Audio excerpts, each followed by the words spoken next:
My name is Tony Hunt. I'm from Omaha, Nebraska. Actually, I heard about the program from doing my diligence in another program looking for subject to deals and found Joe on YouTube and never looked back. I'm big on testimonials from real people, and I was hearing how people were starting from humble means like myself and having success, and it really motivated me and encouraged me to give it a try and putting feelers out there and getting a good response. I did my first deal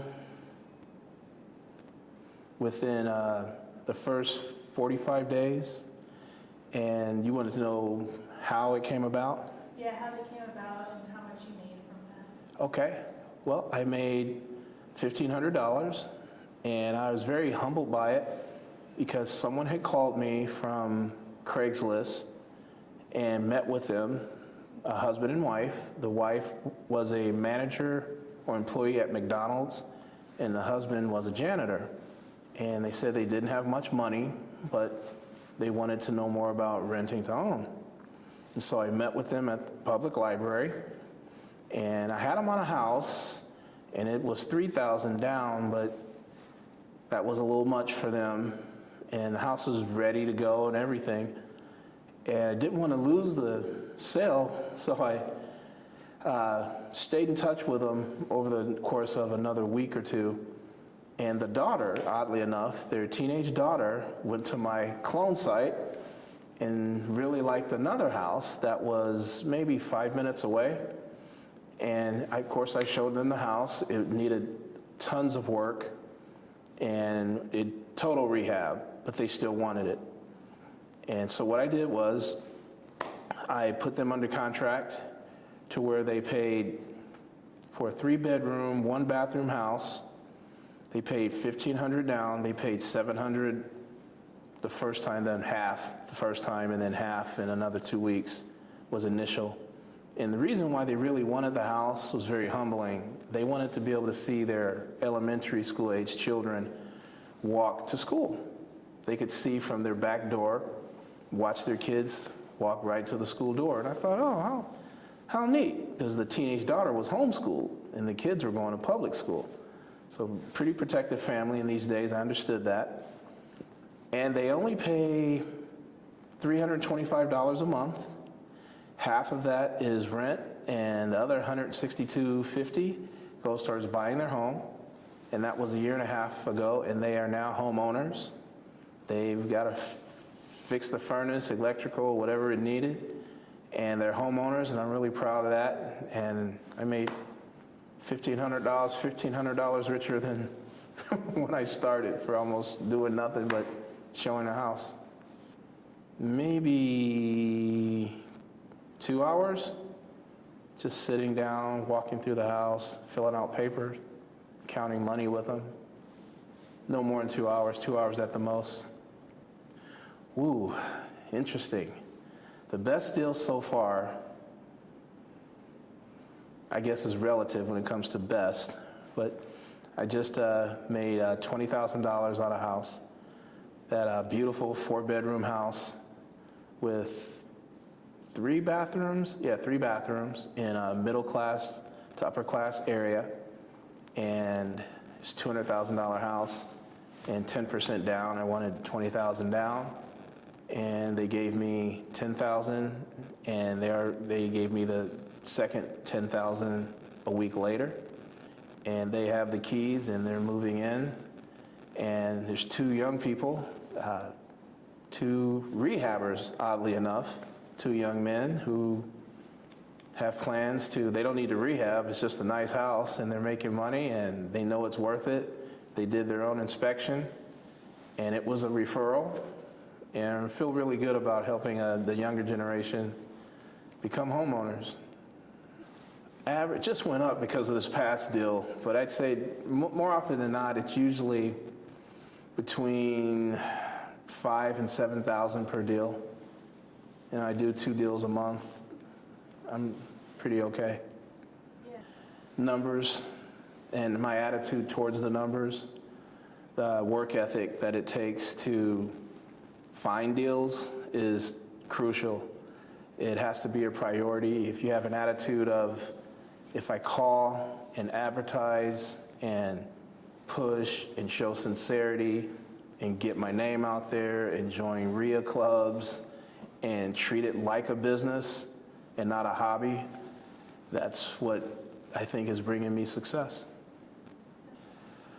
I'm actually in that process right now. I'd like to leave a legacy for my grandnephews, nephews and nieces. I raised my nephews and I want to leave a legacy with them of helping other people and not so much worried about material things and money, as far as it's important. It's right up there with oxygen, according to Les Brown. But I'd like to leave a legacy with them of helping people. And the money will come if you're sincere in wanting to truly help people in their situations. Then the money will come, and real estate, in my opinion, is the best vehicle to get you there financially, and you can do the things that you really want to do in life. Well, I've been able to employ family members, and that's been really for tax benefits, for their self-esteem, and for my heart to show that I care. I left Omaha, Nebraska with a couple of houses that needed cleaning out, and I know that family had taken care of them. They were a mess, people who had just left the house in shambles, but I still got the deal, took the house, and they're cleaning it out, and they sent me pictures, and it's cleaned out, and to see family members salivating, waiting to get their cut of a check, it's kind of nice to be in control of that. They don't have to ask me for any money because they've earned it, so it's kind of nice to see family members believe in what I'm doing and groom them, that generation, to follow in my footsteps. I have a current job, but I don't look at it as a job. I work with adult men with mental disabilities, and it's kind of my ministry, if you will. So I'd be doing this regardless. I like to help people. I help adult men learn how to life skills, from shopping to hygiene to being functional in society, how to dress, how to respond in an interview, things of that nature. So it's part-time.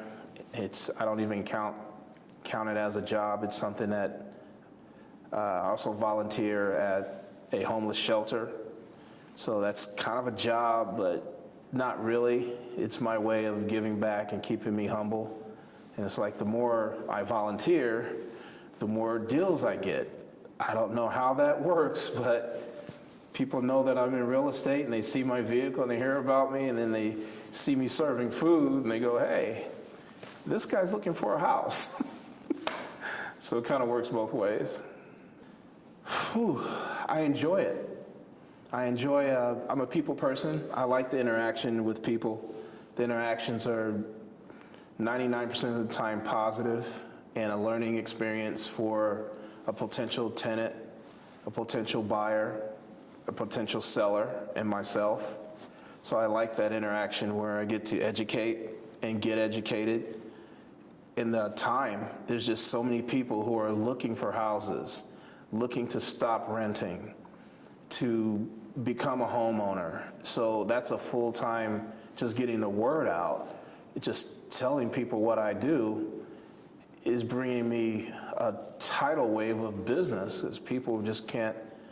I pretty much advertise Facebook and let people know through YouTube or word of mouth.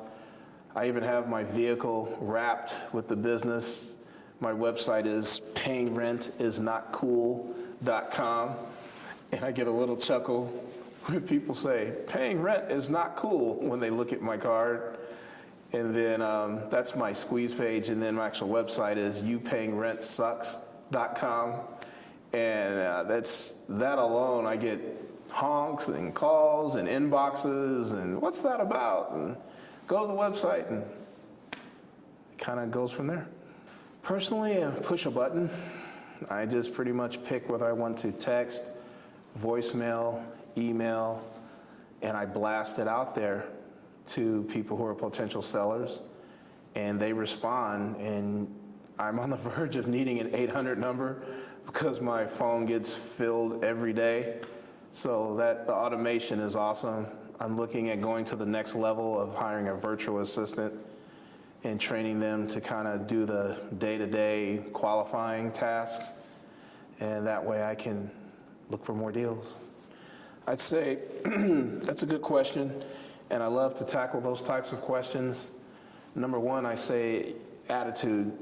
You can want all you want, and it's kind of like the person that kind of sits in the, even if you're going in the right direction and you just sit there, you'll still get run over. So you have to execute, and I like to look at it for new people to kind of view it this way.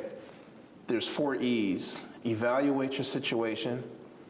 Financially, are you really where you want to be? You know, what's your life like? Is it in the toilet? Do you know you can do better? Are you getting paid what you're worth? So evaluate, do a real get honest, come to Jesus type thing and say, you know, my situation is not improving with what I'm doing. And the definition of insanity is doing the same thing over and over and over and over and expecting a different result.